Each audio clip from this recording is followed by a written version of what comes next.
Welcome back, finally. Welcome back, everyone. It's been so long since I have been with you last time, so I am truly delighted to be able to make this video today. I hope that you had enough of a break and will be ready and glad to participate and communicate. Mm, Today's video, I really want to talk about this craziness, this tyranny that's going on all over the world. And also, I want to talk about what is or where is, where is a better life. Hi, my dear friends. So good to see you. And I really would like this to be a discussion. I still cannot talk very well, still have really tension in my voice, so please help me. Write your thoughts, write your comments. Also, thank you so much for kind words and messages. I had to withdraw I had to withdraw from internet, and I know some of you were worried and all of that. So next time when I needed to take a couple week break, I will make an announcement and let you guys know, because I felt bad that some of you were worried and that was unnecessary. Sometimes everybody needs a break, and if you know anything about introverts or certain type of personality, social media is very draining. Sometimes, even though you may love it, but it can be very hard on particular kinds of people. And surprisingly, I do belong to that kind, so to that kind of people. But I just want to say thank you so very much from my heart to those of you who reached out, who sent messages. So yeah, I'm not feeling bad for taking a break. It's my own life. As far as I'm concerned, I can take a break till I die, But since we are consistent on this channel, I would say that definitely, if there is a longer break, I will let you all know. By the way, I recorded so many things for my Patreons, and guess what? I could not log into my Patreon account while I was in Ukraine, and I could not reset it without my American number. So those of you who still supporting me on Patreon, thank you so much for doing so, and I will reward you with some funny clips and findings that I found in Ukraine that I want to share with you. So it will come shortly. It's sounds like will be able to log in my account here having my cell phone. So let me say hi. So guys, I hope you are in for a discussion, and having a fresh experience coming from Ukraine. Phew, we have something to talk about today. Hi, Stephen. Good to see you. Hello, Elizabeth. Welcome. Good to see you, girl. Stephen says you're correct. Yes. Hello, Lance. All right, guys. Yeah, still not too great, but all right. So, it happens all the time. I don't know about you. For those of you who have been in Ukraine, of course, you're probably not a native citizen of Ukraine, but each time I come back from Ukraine, I have this like mild depression. When I come back from Ukraine, in this case, Kiev, Ukraine, and I come back, excuse me, I come back to Michigan.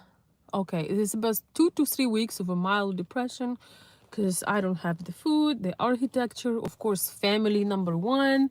The family that's in Ukraine, and but most of all, I go to my pre-US mode and I feel like, man, where are the places to go? Where are the cool things? Where are the events? Where this and that, you know. And it's kind of weird. It's really hard to explain. It's really difficult to explain, but I think uh, most of you would understand if you the country you changed is so different. The place where you live in, you know, you were living in a big city with a lot going on, and now you are, you know, back to your village, you know, and there is not that much to do unless you have a bigger family. You have things to do that you like, and unless you really have a great circle of people, and you have, you know, once again, maybe you have your career, your job, then it's not so bad, right? You get used to it. And so as with me, I get used to it, but at first it's really, really hard. So I met a friend of mine. I just called her and I told her, listen, I'm not feeling good. We gotta meet. We gotta have some tea or coffee. We gotta do something because this is too much. Where is everything? Here we are again, you know, in the middle of nowhere. And so we had a very interesting discussion with her about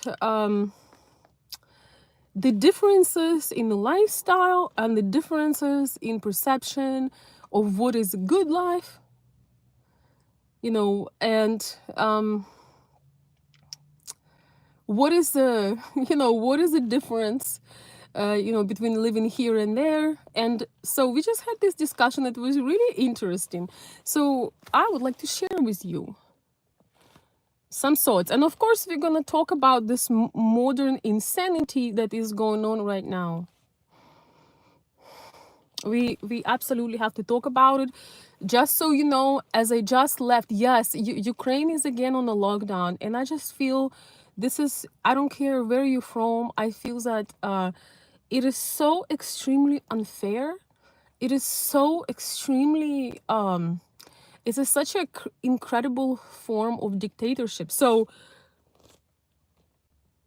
in Ukraine, you cannot walk in a store right now and get groceries if you, unless you have your vaccination card or you have your negative COVID test.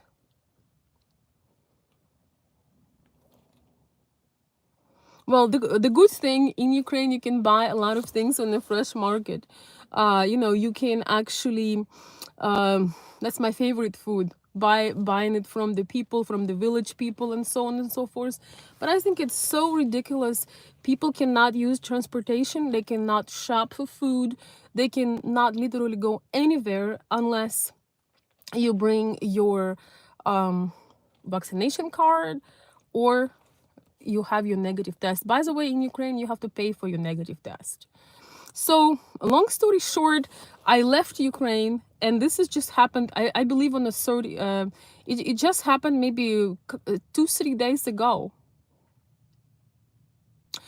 It happened, I don't know exact dates, but my best friend reached out to me 2 days ago, and she said, listen, we are on a lockdown, the kids are back, they are stuck at home, and things are not that great anymore. Things are terrible again, except you cannot walk in a store and you cannot do things, you cannot use transportation. So it's like, you know, we have craziness here in US as well, but it's more on a different level. Like, for example, in Michigan, you don't have to do none of those things. You only wear a mask if you're in a federal building. Yeah, I don't know. But anyway, guys, I want to say hi to those who joined. Oh, hi, Jesus. Welcome. Good to see you. I'm waiting for your live show, as usually. Thank you so much for joining. Hello, hello, James. Oh my goodness, is your trip canceled now? Right, you told me you were gonna go in November. I did have a good, great trip, but it was cut so short for certain reasons. Yes, I'm so sorry to hear that, but hopefully you can keep your credit and then go later. Yeah, yeah, Stephen, Ukraine is already on a lockdown, which is absolutely insane. Um,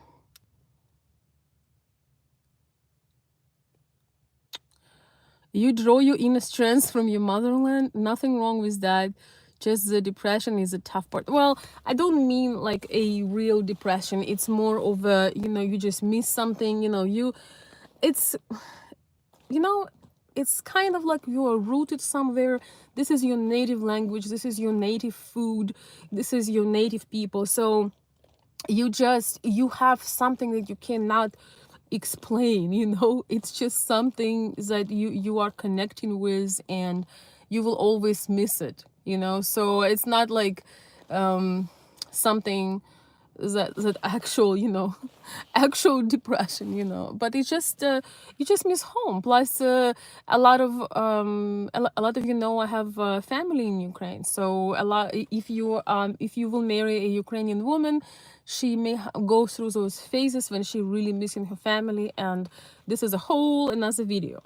So anyhow, what do you guys think about the current measures and things that's going on? People being forced to take certain decisions, and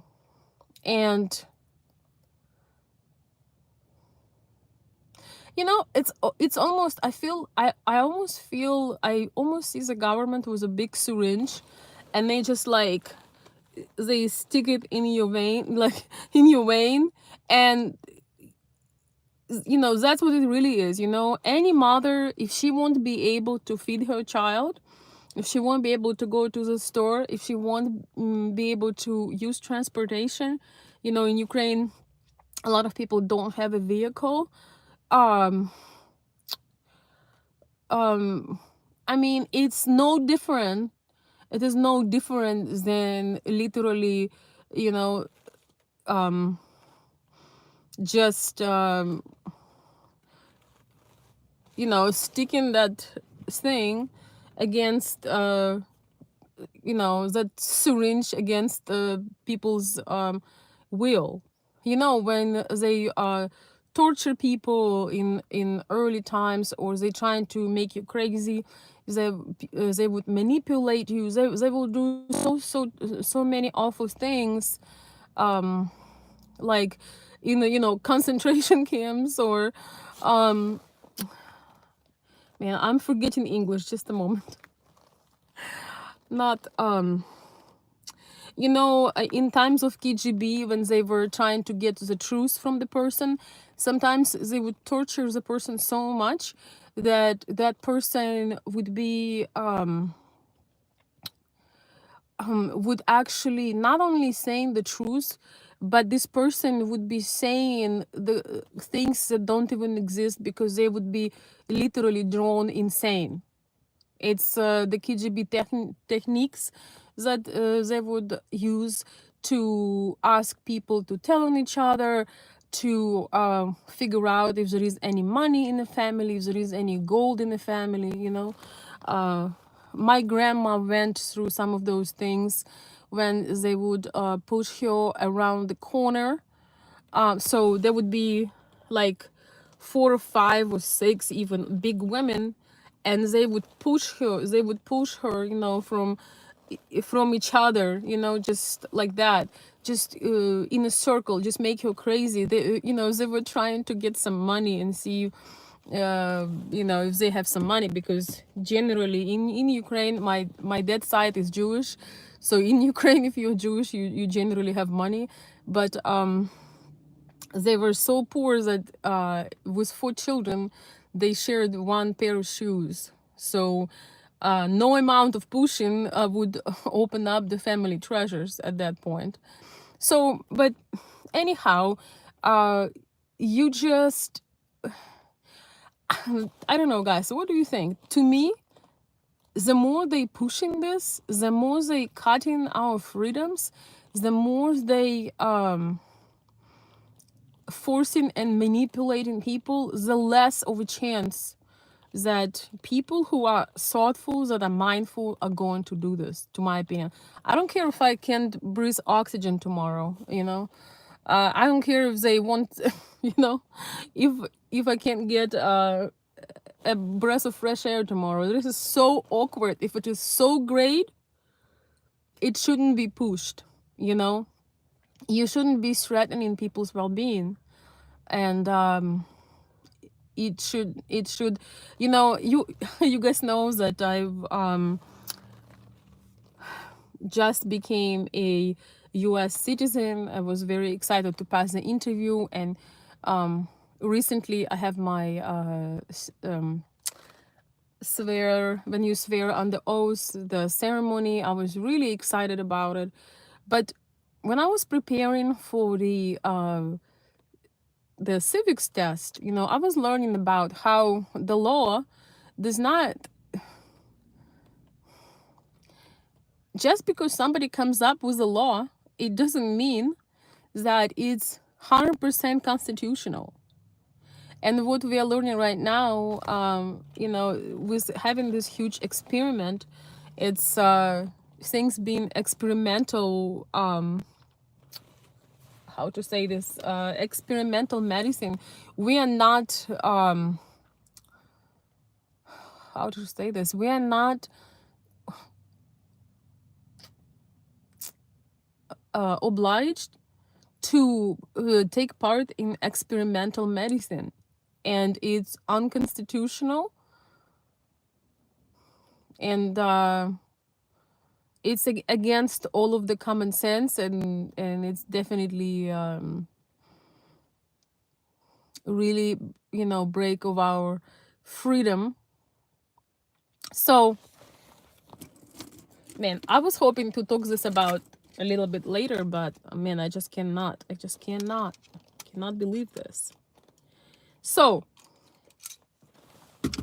we are going to talk despite of this crazy tyranny. And the thing is, we, you know, we don't know how bad it, I would like to say that, oh, it's not like this in US, but I don't know how it's gonna develop. You know, in liberal states like California and New York, you need to show things. You need to show your vaccination card if you want to go to a museum or a restaurant. And honestly, as far as I'm concerned, I would just save my money, you know. Always marry a woman that knows how to cook, so you'll never starve if you cannot go to a restaurant. But you know, my mom taught me how to cook and how to do stuff. So I'll be happy to save my money rather than begging somebody, oh, can I please come in, you know, can I please. Hell no. It means more money in my bank. And that's what I want to tell all of you, you know. They forget that the customer is a king, because you can have all these fancy things, but if people cannot afford them, if people cannot pay you, no matter what kind of business you have, you need people. And if people choose not to go there, your business will fail. And that's what people forget. And again, I have not been to California or New York, but this is what people are saying that's going on over there. Things are different in Midwest. Things are pretty laid back. My favorite state is Florida, because it's a very freedom loving state, very much very conservative state, and there is barely any mandates right now, and life is great. So, but again, I do not know what our delusional president that does not know what time, day, year, months, he doesn't even know half of the time where he is, who he is, what he's doing. I mean, it's like, you know, you feel like it's a crazy person, like with dementia, you know, riding a bus. So you just close your eyes and you pray to all gods that somebody will stop him, or something will happen that you will come out from this ride, you know. So we are in a very vulnerable position still, because we have a person that's supposedly ruling. Of course he's not ruling, he has people helping him, because I'm telling you, I don't think he can rule to have a bowl of cereal at this moment. But I am not sure he's capable of making himself a bowl of cereal. But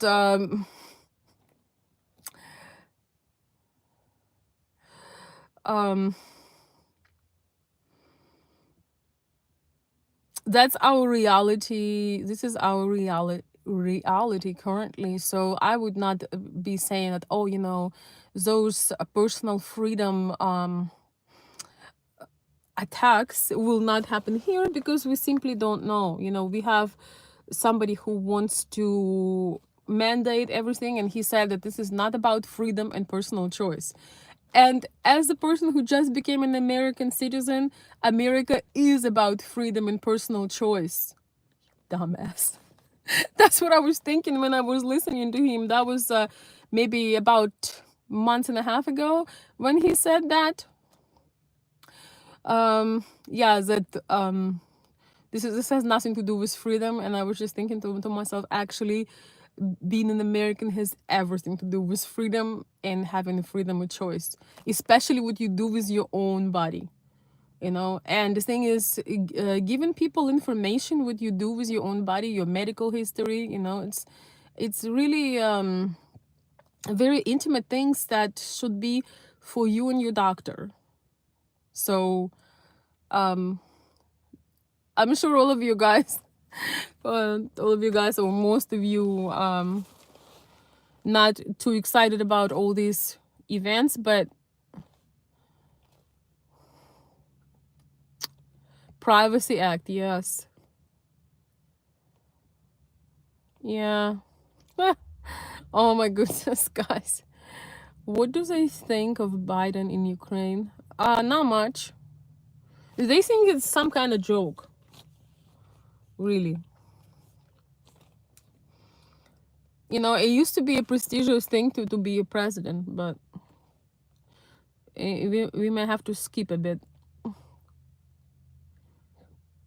Yeah, hey Brian, are you in Lviv? That's awesome. I hope you enjoying. I love Lviv so much. But anyway, guys, let's talk about something a little bit more fun, or a little bit more practical in a way. As I mentioned earlier, you know, we had this debate, or not really debate, but like a friendly discussion with a friend of mine. Some of you guys know her. Her name is Marina. And she's living here in US for about 5 or 6 years now. And we were just talking about like the differences, you know, the differences of lifestyle. So Marina is convinced that there is nothing better that you can do for your child or children to move to US, because you have more opportunity, you have better social programs, you have more guarantees for future. You just have whole lot more things for the future of your child,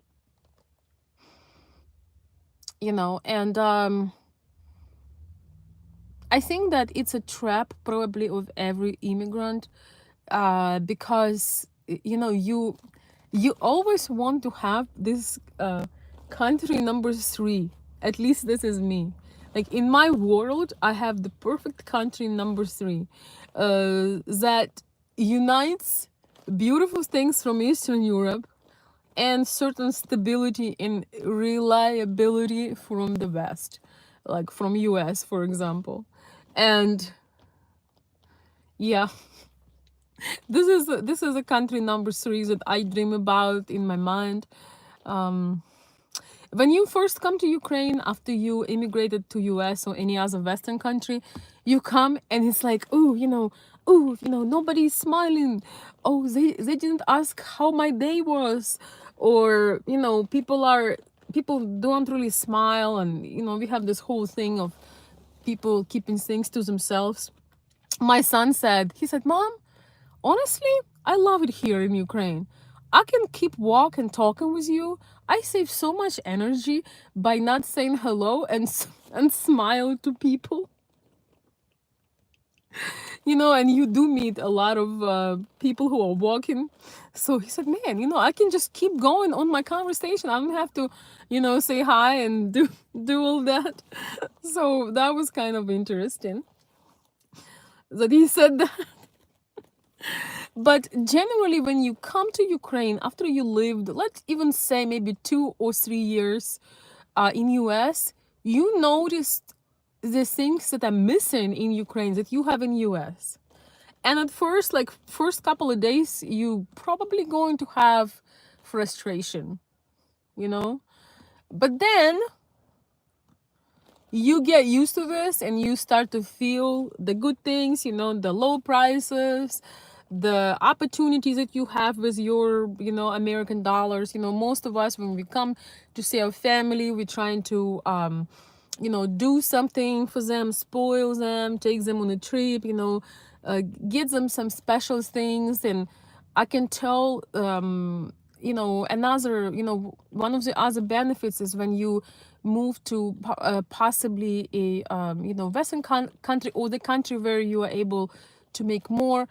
It really doesn't take that much from you to come and take care of your family. When I wanted to do some things for my mom, she would say, oh my gosh, don't do this, it's so expensive.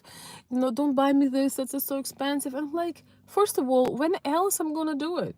Secondly, if I sacrificed not seeing my family every day and I moved over the ocean, the very least I can do is to, spoil my family a little bit, and especially my mom.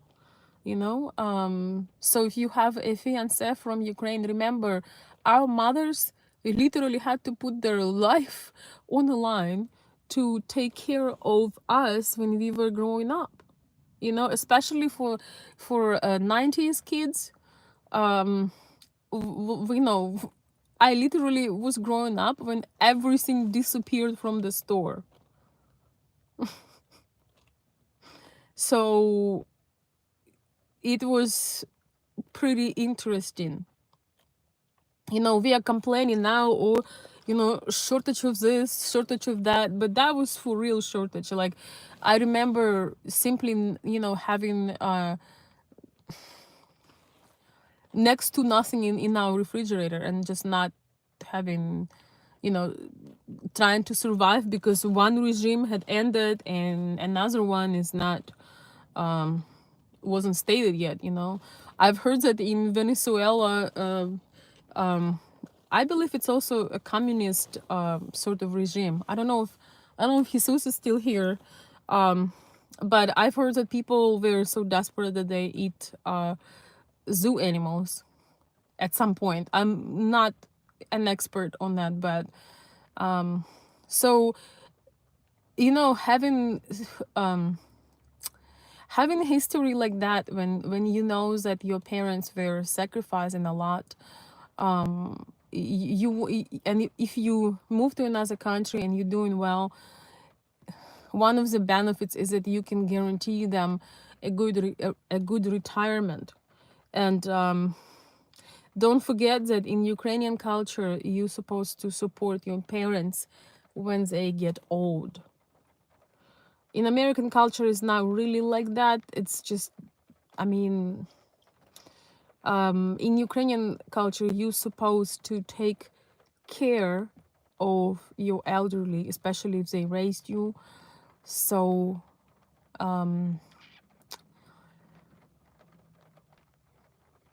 it is important to realize that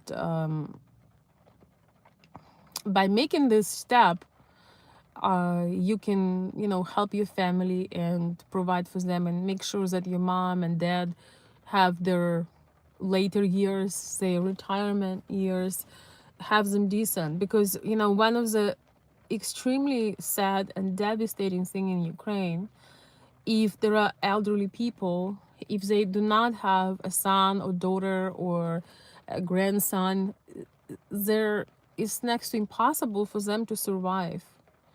you know it's next to impossible for them to survive and have a decent living in their old ages, in their old age.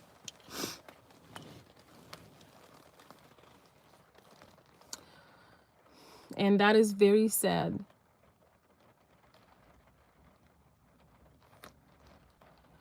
And I guess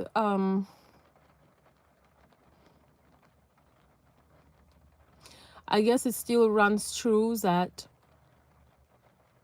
you know, making a step and, you know, changing your life. Yes, things are not perfect in US or any other Western country, but when we talk about supporting elderly parents or future for the children, it's really hard to beat the United States.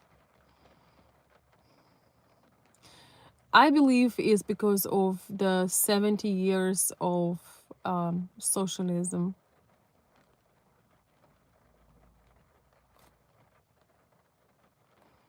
70 plus years. It's it's it's a really unfortunate circumstance, you know, for our development, but it is just what it is.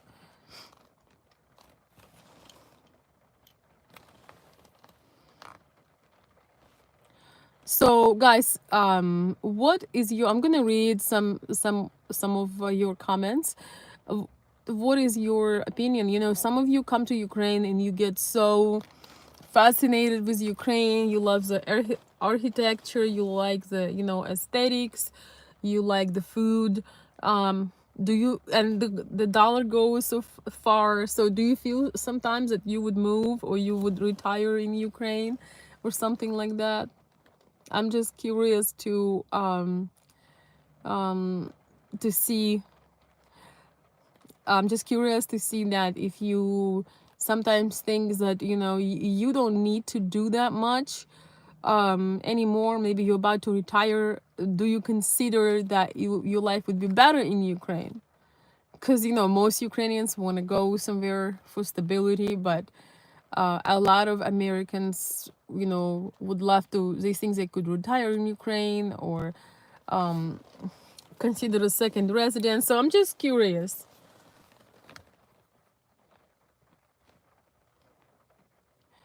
Oh, thank you. Thank you for the super chat, Bill. Good to see you back in the driver's seat. Veronica, I totally agree. I'm not sure what you were agreeing with, but thank you so much. Yes, I'm back in the driver's seat. Exactly. I hope to get over all this seasonal stuff so we can get on our normal video routine. Great place to visit. Wouldn't want to live there. Yeah, I would move. Here we have Bill that is interested to move. It is amazing here once you understand. You know, I would say, Brian, it is amazing if you have your American dollars and if you do not depend on Ukrainian government to pay you, right? Steven, what's going on with you? How is your fiance? Tell us some. Oh my God, no. I'm sorry, guys, if I blocked somebody. I didn't mean to.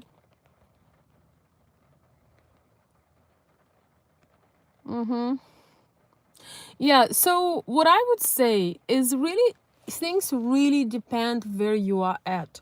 You know, once again, there is always this 3 weeks I have when I feel, you know, I feel like, man, I want to spend more time, you know, with family and doing certain things and look at the beautiful architecture and having my normal food, you know, um, that I like, you know, more natural stuff and just miss the beauty. But I do think and I believe that everything depends where are you at in life and where your goals are, you know. Now with internet you can literally live in Zimbabwe, and if they have internet, I hope they have internet, I'm sure they do, and make a lot of and make decent money, you know. You can live anywhere in the world, and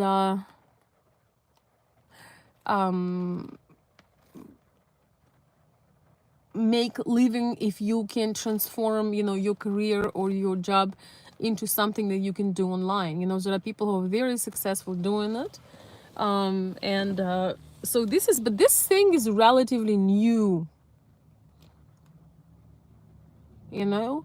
This thing is relatively new, with being able to make money online, with, you know, being able to create not only making money, but fulfill your passion, do whatever you want to do while you're on the go, right, while you're traveling.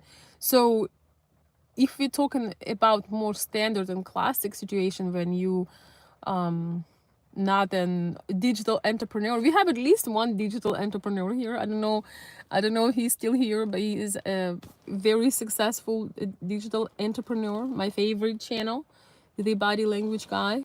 I think that that is an incredible thing to do when you can pursue your passion and literally, you know, make impact on the world, and, you know, go in different, enjoy different cultures, different countries, different cities. I think it's quite incredible. But if we're talking about normal people, it really depends where you are at. You know, what are you planning? Maybe you are retiring, and so you have you are prepared, and so if you move to Ukraine, you will have more you can live maybe fuller life. Even though I would say Ukraine is not that friendly for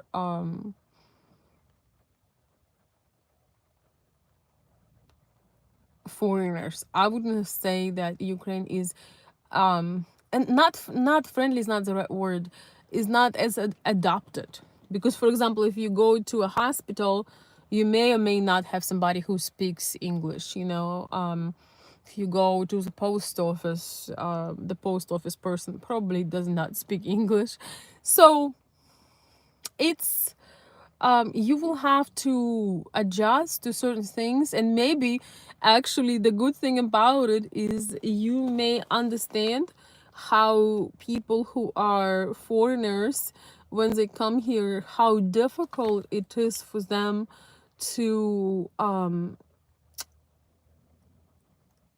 to adjust when everything is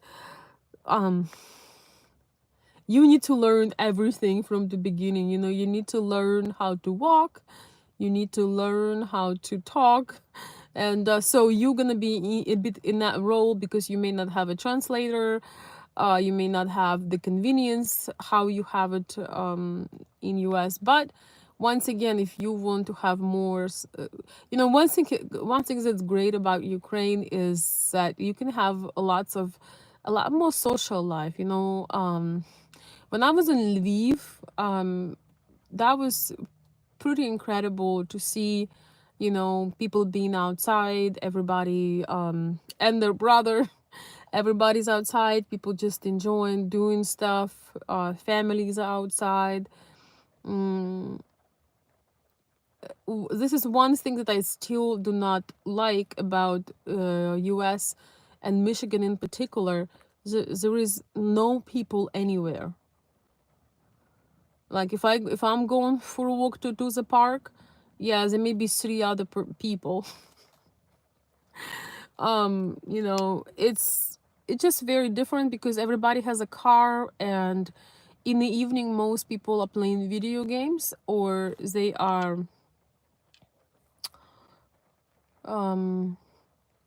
watching TV, and it was really rewarding to see in Ukraine families in the evening being out and about, on a playground or downtown. And a lot of people are just getting out there and taking their kids. They're not sitting watching TV all evening. So that was really refreshing. So it's it's really such a mixed bag. But once again, I think that what country is better for you really depends on your priorities. What is the most important for you? Because you will never get 100% on everything. You'll never get this is ideal. I don't think it will ever be ideal. I don't think it will ever be perfect, because you will have to most likely sacrifice something, unless you're living in the third countries that I created in my mind. There are gonna be downsides, but depends where you are at in life. You can make a better choice for yourself. And for some people, for some my American friends and people that I know, they moved to Ukraine, they live in Ukraine, and they really having a riot because all they were doing here is watching TV and eating fast food. They didn't have much of social circle. And in Ukraine, once again, you can easily make friends, and just being around people, it can be very good for your soul, and you hear this from an extreme introvert. So but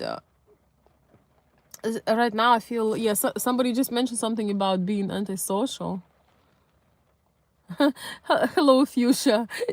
She's saying, I didn't realize that we are too antisocial. Yeah, I sometimes, unless you've been to Europe and you see how people are out so much. It's such a nice culture. That's something that's missing here, especially with the video games and TV. People don't spend as much time being out and doing things. I feel like in warmer states, like Florida, for example, there is a lot more social activities going on. Most people are out and about. But in a colder state like Michigan and some other ones, it's pretty much not good. All right, guys, I need to know that you're still listening to me. You're still here. It is so nice, and it's so nice, but yet it's so difficult sometimes to make a life after a long time. So this is more of a conversation about everything, everything all together. But today I just had to tell myself that I gotta do it, even not feeling well yet, but still. I had that feeling in my heart, like, you abandoned your people. You gotta do something. So I'm so excited to be here. And I'm gonna read some of your comments. I would be curious to see Europe, because one of the things that annoys me here is being a big guy. Most people are afraid to even make eye contact with me. What do you mean by the big guy? Exactly. But regardless what you mean, I think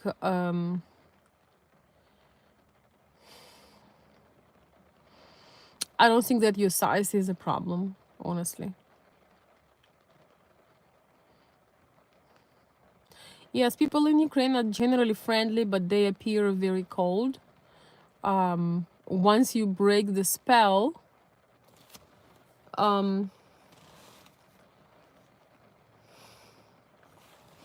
once you break the spell, and you break the ice, Ukrainian people overall would literally do anything to make you comfortable. They will feed you before they feed themselves, and they would take great care of you. But at first they may look unapproachable. They may look like they're minding their own business. But if you break the ice, they will show you a lot of warmth, and they'll be very friendly. They will literally invite you to their house to eat. Steven is saying Marina is well, but this COVID is wearing us out. Well, why didn't you come to see her? I wish you would fly out, because it is way too long. And didn't you file for fiancé visa? If you don't mind answering, if you don't not want to answer, that's fine. But didn't you file for fiancé visa? It should already be ready. And also, I really wish that you would have you would come and visit, because it is way too long. And I feel like they're gonna try to push it as long as possible. Yeah, I really wanted, when I was in Ukraine, I really wanted to see some other countries, like see like Hungary, Czech. I have couple people that I would love to see, around these areas and just explore. But the restrictions are so unfavorable for the people who are, who didn't get the jab. So that was sad, to not being able to see more friends and explore more places. But yet, so grateful to leave before the lockdown.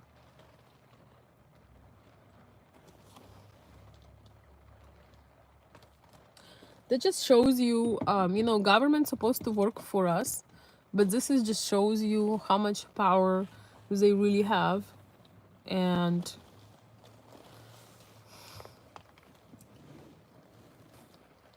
how much power we don't have to do our own thing without being affected by their sick minds.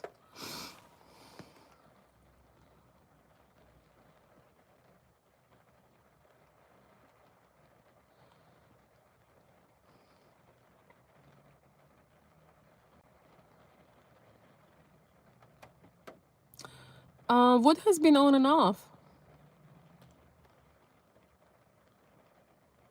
No, but if you apply for K1, even with a delay, it's still gonna process through. It may process 3 months later or something, but it's still gonna process because it's still in the system.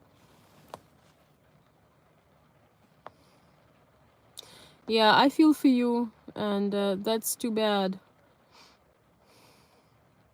But honestly, you gotta find, I mean, after this lockdown is over, you gotta find a way how to see her, because it's not gonna end well unless you see her. I'm just saying this to you. I know you for a long time. It's too long, and it's it you know it's it can be a point of no return. Even though the reasons are legit, still she can get to the point when she just won't want anything. And your K1 visa may be ready in a month. It's too late to give up, but you gotta do something. You know that Ukrainian women always want your initiative.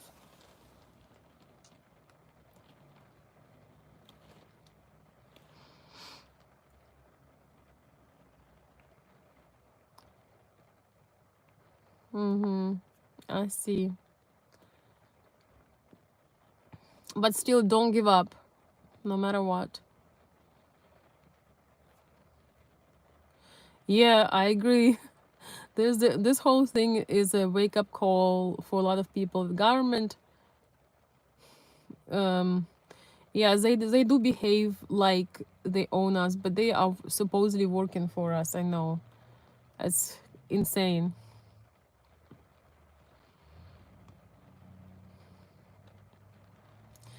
Yeah.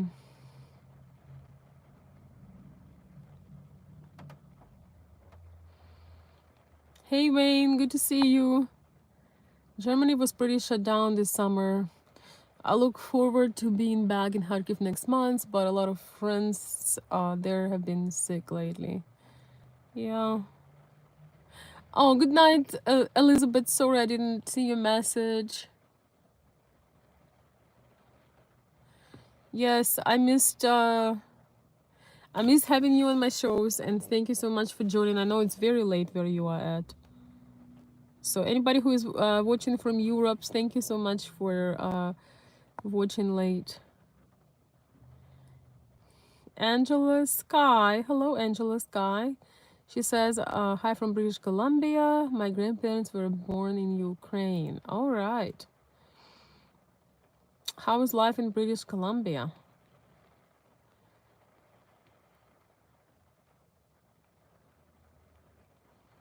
You know, maybe if Marina would be open to it, maybe we'll record something together at some point. And I want her to share. She's newer here, and I want her to share her thoughts on you know, her story, her immigration.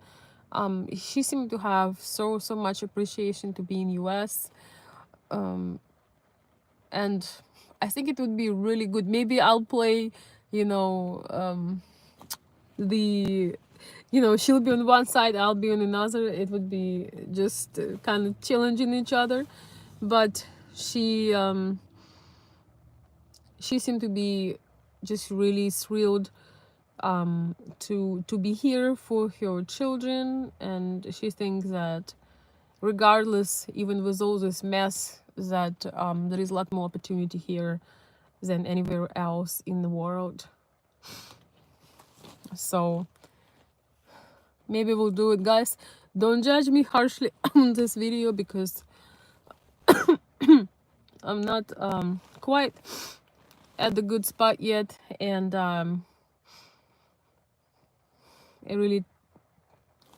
it's really a little bit challenging to do this today. So the main point of this is just a conversation about everything all together. Oh, thank you. Thank you. Terry, thank you. Thank you for this super genius super chat. Super smiles can brighten your days. Yes, they can. Thank you so much. Thank you for tuning in. I'm actually gonna brighten my day with some light.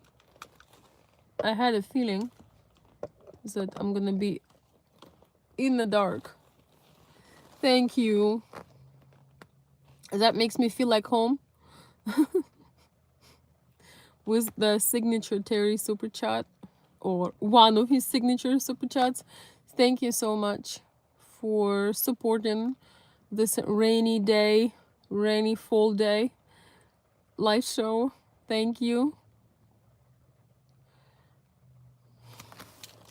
Um, that is very nice. Thank you. I feel very encouraged to keep doing this.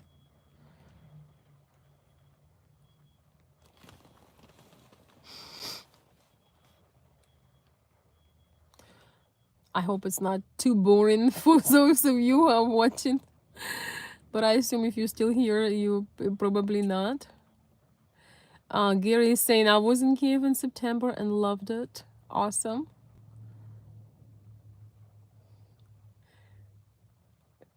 Renegade show. Yeah. Wow. Angela is saying all governmental staff was forced to take the job here in Canada or lose your job. Massive healthcare shortages here. We have the health passport. So I cannot even fly in my own country. I'm so sorry to hear that, Angela. So, all things considered, if things will go as crazy, depending on at which point and where they will stop, it's not a bad idea to have an alternative base somewhere else. Like, for example, if you are in US, like, you move to US or you live in here, and buying like a little apartment, somewhere in Ukraine, or I don't know, Poland, or Czech Republic, or I don't know, Hungary, or something like that, because we just don't know which country gonna become crazier and more authoritarian. I personally would love to have like an apartment somewhere Mediterranean, with some sun and mountains and beautiful sea. Because as time progresses, I feel like I'm starting to miss the sun and starting to enjoy, you know, have more energy when there is a little bit more sunshine. Feel like I'm blossoming when there is not like too hot and too crazy tropical, but when there is some warmth and beautiful gardens and birds. I feel like it's for us ladies, there is something, very feminine, and you just feel, I don't know, there is something about that sun that adds a little bit more happiness. But also politically, if there is a place, maybe like some place in Bulgaria, a lot of Russian Ukrainian people like going to Turkey. The problem with Turkey, there are some political issues, but with Bulgaria, I don't know much. I don't have the latest update, but it's been pretty quiet over there. So could be not such a bad idea to have more than one base. It's interesting because I was talking to my family and we were considering maybe doing some purchases in future and some things in my native city. And my son said, yeah, the way things are going, we need to have like a second base. It would be nice to have a base here as well. So I think regardless, even if you don't have roots somewhere, not a bad idea. What do you guys think? If you have a choice, if you would have a choice, would you want to have an apartment or a little home somewhere on the other side of the ocean?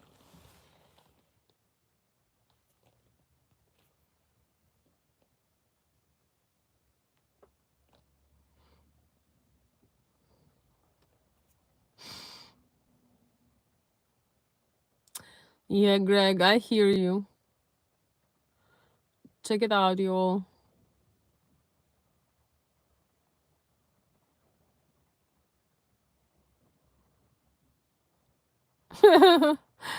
Veronica, have you ever considered the sailing life? What are you describing is exactly how I live from my boat. It's pretty amazing way to live. Well, I'm not there yet. Not there yet. I don't know. It's hard to say, but I have some responsibilities, so not for another 6 or 7 years. But God knows. I don't know if I could commit to like living on a boat my entire life, but doing something, first you need to try something. So I really don't know because I've never tried it. I do like how the sailboat look like. I always observe them when I'm somewhere on the ocean or on a lake. But yeah, it's hard to say before you actually have done it. But hey, the way things are going, the way things are going, Everything is possible.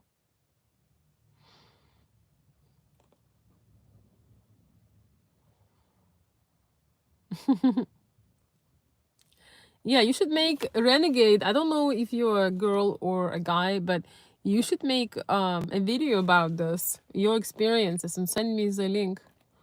That is really interesting. It's a very unconventional.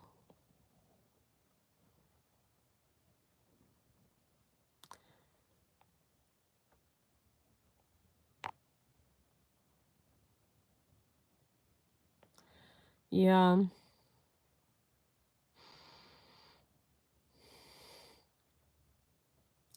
Kevin is saying I was in Kherson in June. It was a good trip, but now they're pushing things. Yes, they are. They sure are. Yeah.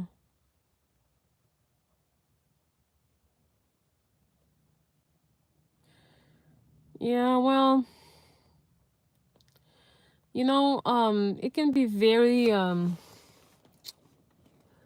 it's it's such a trap in a way to just go into all these conspiracy theories that are most of them turned out to be true.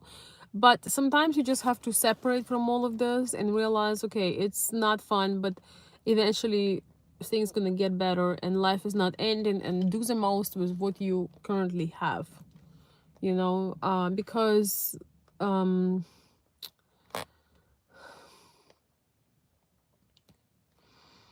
some things we are not in control. So many things we're not in control, but we are in control still. We can still, especially, for those of us who are living in better or less forced areas, you can still take care of your house, you can still make some plans, you can still, don't let this to just give up on everything. That's, I feel, I don't know, this is just me, but I feel that they want you to be so scared and just give up on everything, and I feel like a lot of you guys did not take the travel because you were afraid. You didn't really get the information, that I just came back from Ukraine, so you don't have to get anything, or at least you didn't have to, if you fly to Ukraine. I would definitely wait till the lockdown is over, because it's not a good time to travel. If they require proofs and documents at every corner. But yeah, you need to make some don't just give up and feel like, oh, it's over now, oh yeah, it's impossible. I do feel that this, the world, I think it's in English it would be apathy, when you just kind of like,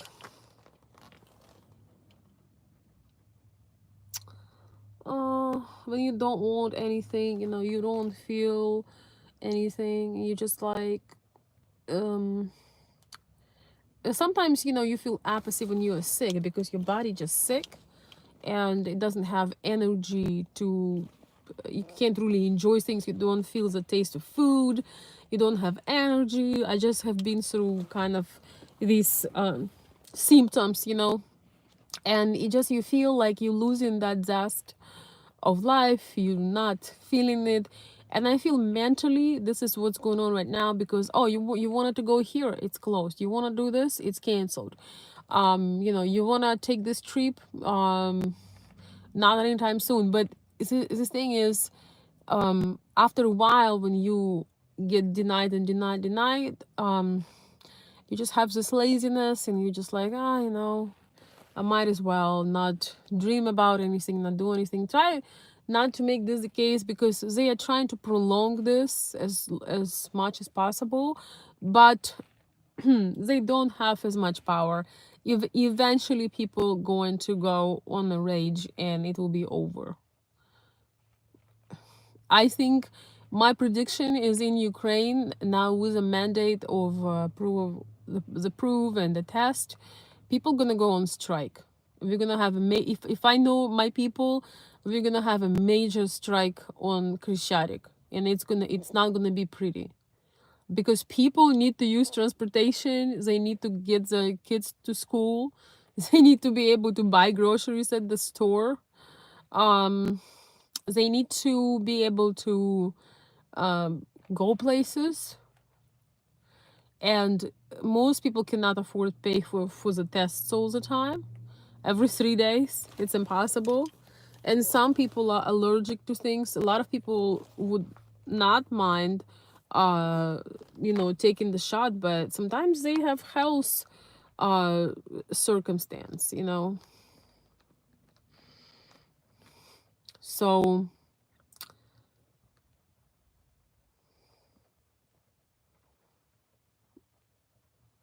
I think that people will go on strike. I really feel so.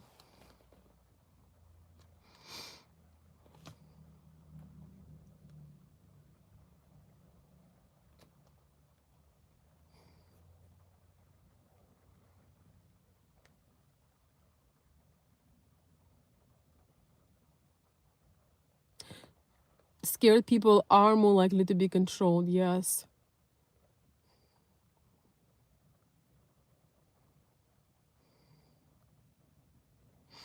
Yeah. I'm worried before this is over, it's going to turn into a two-way rifle range. I hope not. I really don't want to see that happen, but it's looking like a very unfortunate reality. Yeah, there is definitely a lot of division and a lot of yeah, there's lots of division for sure.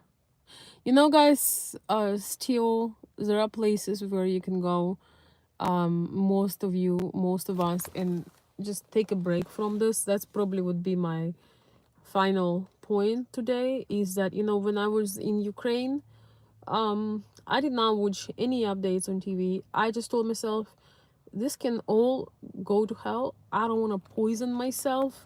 I'm here for a short time. I don't even want to know what's going on. As far as I'm concerned, once again, we are fine, and I don't watch much of news anyway. But when I was there, I didn't want time being taken from my loved ones, time being taken from enjoying. And I want to tell you, I got so mentally refreshed, and that's what I wish to you. Even if you cannot travel somewhere far away, go someplace maybe 1 hour away, or 2 hours away, or even stay home, but switch all the news for about a week or two. Seriously, it's such a huge relief. You just live like normal. It's almost like when we're watching news, we are reaching out for the next dose of poison. It's like, oh, I'm feeling too good today. Let me get just a bit of poison, so I bring it to the level. So I bring it to the level where I feel pain and worry and fear. So, in many ways,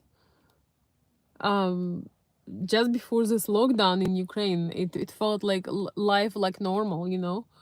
We actually, it was funny, we actually listened to some country music. It was funny being in Ukraine and listening some country music. I don't, I have a friend who likes country, and so he kind of got us on some country songs, and we just had a great time by not listening to that nasty stuff. So, as a woman, I always need to make sure that the poison don't stay in my body for too long. The poison of news and the poison of things going wrong, things being negative. So I highly recommend it. Sometimes just it's nothing really going to change in your life without the news. And if it's some huge news that is so big you need to know about it, somebody will tell you. So challenge yourself a little bit. Get off the um, get off the updates, especially anything that comes about, from our leaders. I can't, we have a leader that could not lead his own son, but supposedly knows what's right for the country. That is interesting. Yeah, by the way, what do you think about $500,000 for the piece of art from the crackhead? If you guys know what I'm talking about. I did I haven't really been watching news, but it was popped a short clip with Hunter Biden selling his art for $500,000. I'm like, you need to be in a rehab center and you need to be in jail for things you've done to Ukrainian women underage, and the money laundering and the drugs. Ain't nobody paying you no $500,000 for nothing. But the irony. So therefore it's better not to know this. Seriously. It's better, you sleep better when you do not know this.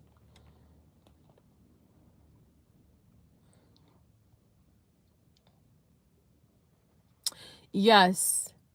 You need to things to be optimistic about, otherwise you die. You know, yes, and there were times prior to these times when people were truly, tortured. There were, Soviet times, KGB times, concentration camps, all this. If you would think what those people have to live through, we can definitely make it through this time. Yes, we taking our freedom for granted. We have been taking our freedom for granted, and it is a very unpleasant circumstance. But people made it through much harder times, through losses, through pain, through starvation, through people torturing them. And realizing this, people have been tortured through the history and all of this. We can definitely make it. We can make it through, and we have a lot more power than those poor people. I'm saying this, with my heart full of pain, because I don't know, 80-90% of my family on my dad's side, on my father's side, was tortured back in World War II time. And I know that there is nothing that we should not maximize the fear in our heads, and be this fearful beings. We should be able to plan our days, do productive things, make friendships, make connections. We should try to do as much to live as normal, and not to be eager to head our freedoms away. But realize that nobody can do that again to us, and if they try, it's gonna be a war, and they will never win. Yet what was done to people back in time is not comparable to anything right now. I'm not saying that this is good what's going on, and it's definitely a huge step back. But most of us are not starving, dying in those conditions. So I do think that we should step up and stand for our rights. But I read a lot of books when I was in high school and early college, because my dad was into this kind of stuff. I read a lot of books from concentration camp survival people, people who survived the war. And For us, it's unimaginable. We cannot imagine even 1% of that, even with all of this. So that's just something to remember, that this won't be here forever, and we still have a lot. We should fight and not let people take it away, but we still have a lot. We have more than enough to stand our ground, and eventually somebody will be held accountable for this whole situation.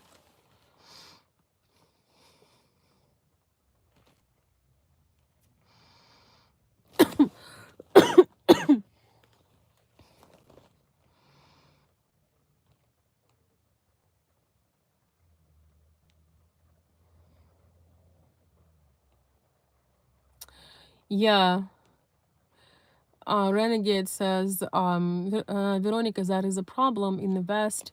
For the recorded history, it has been the land of plenty for most people. Thus, they have no frame of reference for how bad it could be. Yeah.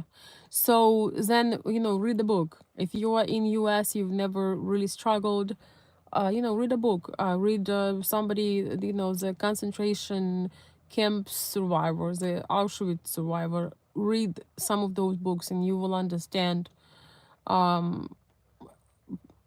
what people have been through, or talk to some older folks. Well, people have been through Great Depression here, but this is older generation that is fading, pretty much. But the Great Depression is not really comparable to what was in Europe, though. So yeah, educate yourself, watch some documentary, and I'm not saying this to justify this, again, just to understand what the world have been through, and then realize that, it's like, if you have some limitations, just don't uh, give in and become more depressed, and give them all your power, and give them, all your thoughts, and spend your energy on people that care about you. Spend your energy on yourself, on your development, on your physical and mental shape. Yeah, once in a while, with one eye, see what's going on there, but don't do it too much, because this is our life. All this drops, minutes, hours of time is a time we cannot get back. And this is a time we can be with loved ones, whether we have passport, we're gonna travel or not gonna travel, give some more love to those people who are close to you.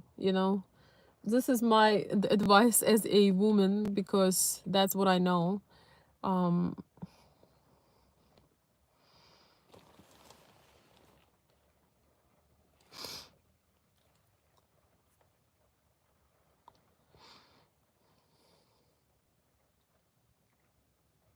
I like how our channel is turning into conspiracy, which is becoming the truth.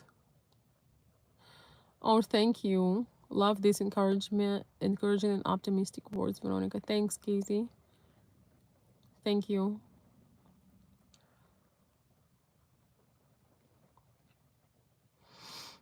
Okay, a couple more comments, guys, and it's been a long time. I'm going to wrap it up. I don't even know what we talked about today, about everything.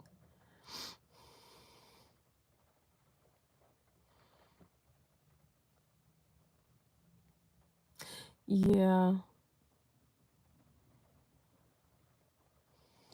A big part of the problem right now is that so many people are scared to do anything because they are so far in debt. They cannot afford to rock the boat. Well, you see, this is right there. This is a personal responsibility. You see, somebody being in debt is not because of the government or lockdowns or anything else.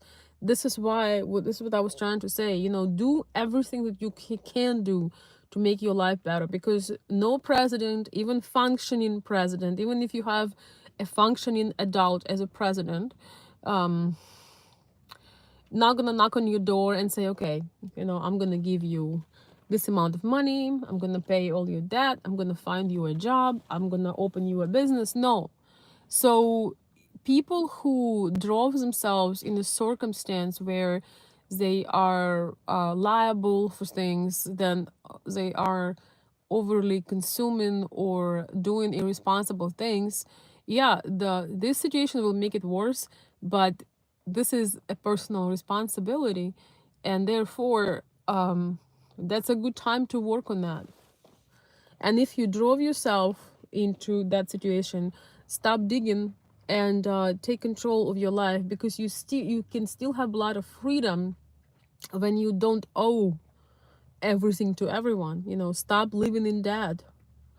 This is actually another difference with Slavic people, with Ukrainian people. Most people that I know in Ukraine, they do not live in debt. Um,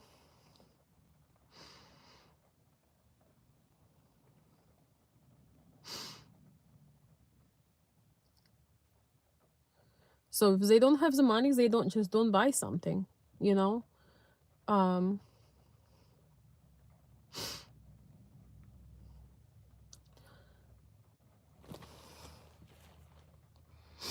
so yeah, it is time to take personal responsibility, so you don't have to be a slave. It's really a happiness when you wake up in the morning and nobody hold you by the neck and waiting for payments, that you owe and that you don't have.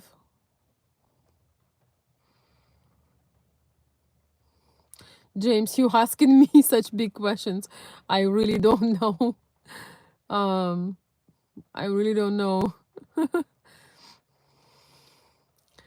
I don't know what path US is in, but something needs to change for sure. um I could not agree more. People are doing it to themselves. Debt is slavery. Yeah, I know. In the times like this, if you have, like manageable mortgage payment, if you have manageable things, you can pretty much, relax and maybe save some more. And, you can use your mind to be courageous and, open a business, do it online. um I'm inspired by so many people that doing incredible things with their talent, and I have so much to learn yet, how to do certain things properly. But if you have skills, if you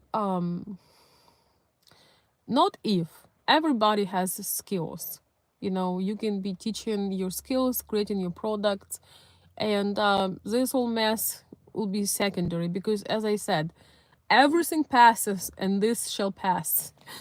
This is also will pass. you know the sad things, that beautiful things pass, but ugly things pass too.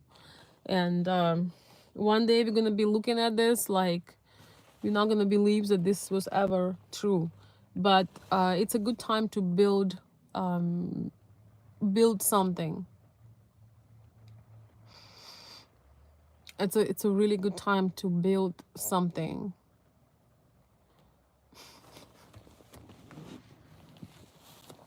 For me, guys, I don't know what it is, but it was so once again, well, first of all, still I don't know what I have. But just was really hard to decide to connect with you all, because I was worrying about not being able to speak really well, and you know having like restricted breaths, whatever the hell it is. But sometimes you have to be slightly uncomfortable to follow your passion, to connect with your people, to do something. And I also know that a lot of you guys look into my channel to have these conversations. And I was really really touched by some of the messages that I received while I was in Ukraine. And I don't want to be the Debbie Downer channel. I want this channel to be an inspiration. I'm having a bit of a crisis, because thinking, what are the best topics to talk about, what are what people really need to hear at these weird times. So for you being active and sharing your thoughts really helped me to understand, what direction we should go from here. But I hope that you enjoyed the live show. I love watching live show because I feel like I have a friend, you know, right in my room. I watch a couple of people. Have some people that I enjoy watching live, and it's always really so fun because you feel like you're having a conversation. I wish that some of you guys can join and like pop on the screen, and I think that's what you can do on Instagram. So one of these days, I will plan to do an Instagram live. And some of you guys, if you want to talk to me on the video chat, maybe we can try to do it on Instagram. Because one downside of the YouTube is that I have to read all of your comments. You can't really come, show your face, and voice your thoughts and your opinions. That would be really cool. That would be a lot of fun. And then I can, save my voice, and it would be so much more interactive and productive, I think. So yeah, I got tired to wait when I'm gonna get better. So hopefully soon. Oh, thank you, James. I appreciate that. Thank you.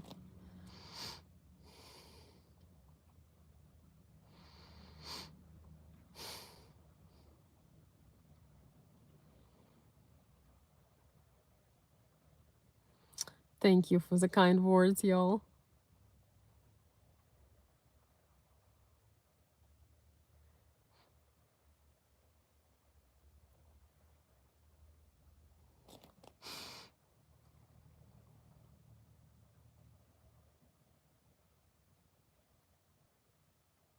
That would be an interesting topic, talking about debt and relationships. That's a very interesting topic, especially for US. It's like, when you get married to somebody, you inherit their debt. Yeah, that's not fun. Elizabeth, I thought you were in bed already. Thank you so much for the kind words and comments and all the lovely things. You are a sweetheart, and please say hi to my little princess there.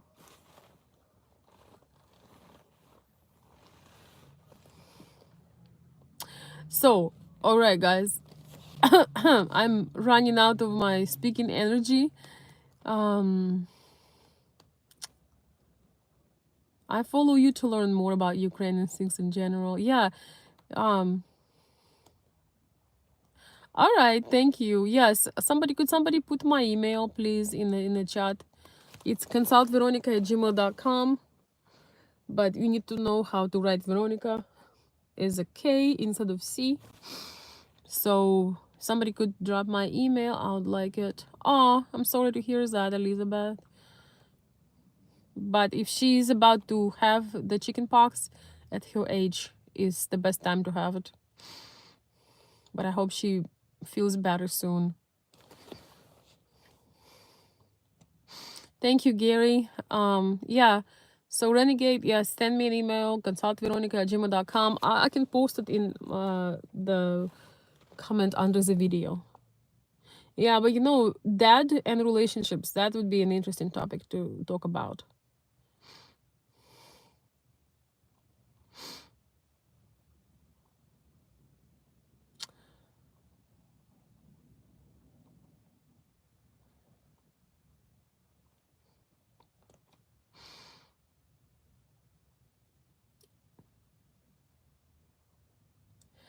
Yeah, well, he had shared my email address, but it's somewhere way up. But anyway, I'll post my email under the video in the comment below. It's great to see everyone interacting with each other. Yes.